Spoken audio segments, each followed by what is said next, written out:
Welcome friends. Lakshmi ভাণ্ডারের নিয়মে বিরাট পরিবর্তন।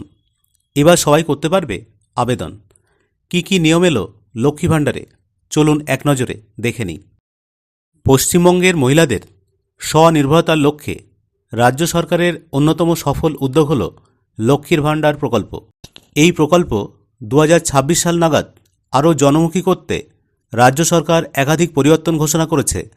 এর ফলে গ্রামীণ ও শহরের সাধারণ মহিলাদের জন্য আবেদনপত্র আরও মসৃণ হলো বলে মনে করা হচ্ছে। বিশেষত এই নথিপত্রের অভাবে যারা এতদিন আবেদন করতে পারছিলেন না, তাদের জন্য বড় স্বস্তি।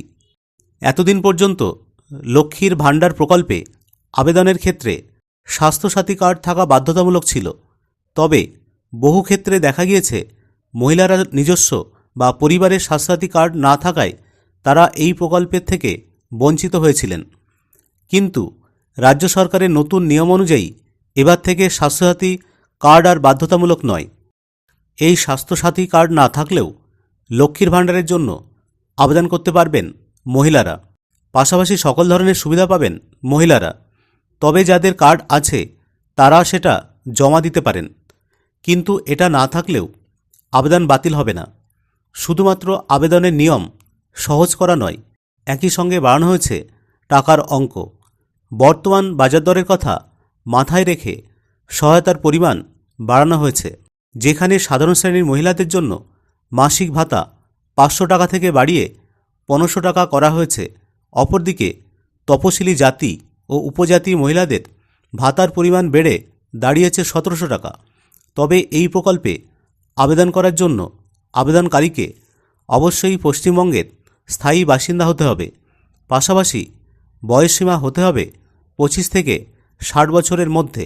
60 বছর পূর্ণ হলে তারা স্বয়ংক্রিয়ভাবে বার্ধক্য ভাতা চলে যাবেন। এছাড়াও সরকারি চাকুরিজীবী বা যারা নিয়মিত সরকারি পেনশন পান তারা এই প্রকল্পের জন্য আবেদন করতে পারবেন না।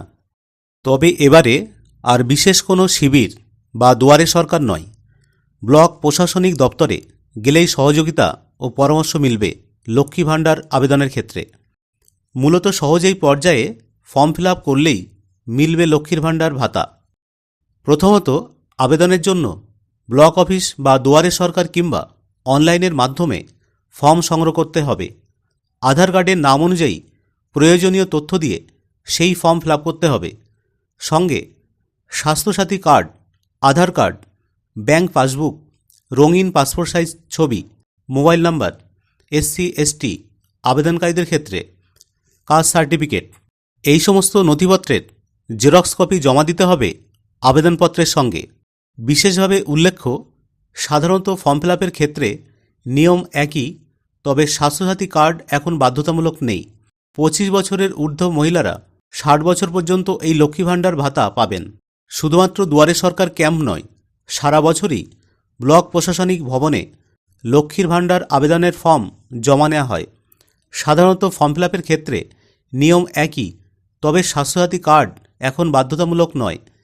25 বছরের ঊর্ধ্ব মহিলারা 60 বছর বয়স পর্যন্ত এই লক্ষ্মীর ভাণ্ডার ভাতা পাবেন। এলাকার কোনো মহিলা যাতে বঞ্চিত না হন এই প্রকল্প থেকে, সেক্ষেত্রে বিভিন্ন রকম কর্মসূচি নেওয়া হচ্ছে ব্লক প্রশাসনের তরফে। সুতরাং বন্ধুরা, এখন থেকে যারা লক্ষ্মীর ভাণ্ডার প্রকল্পে আবেদন করবেন তাদের ক্ষেত্রে স্বাস্থ্যসাথী কার্ড বাধ্যতামূলক নয় এবং দুয়ারে সরকারি ক্যাম্পের জন্য আপনাদের অপেক্ষা করতে হবে না। আপনারা যখন খুশি ব্লক অফিসে গিয়ে আপনার আবেদনপত্রটি জমা দিতে পারবেন। যদি ভিডিওটি ইনফরমেটিভ মনে হয় তাহলে অবশ্যই লাইক, শেয়ার ও কমেন্ট করবেন। ধন্যবাদ।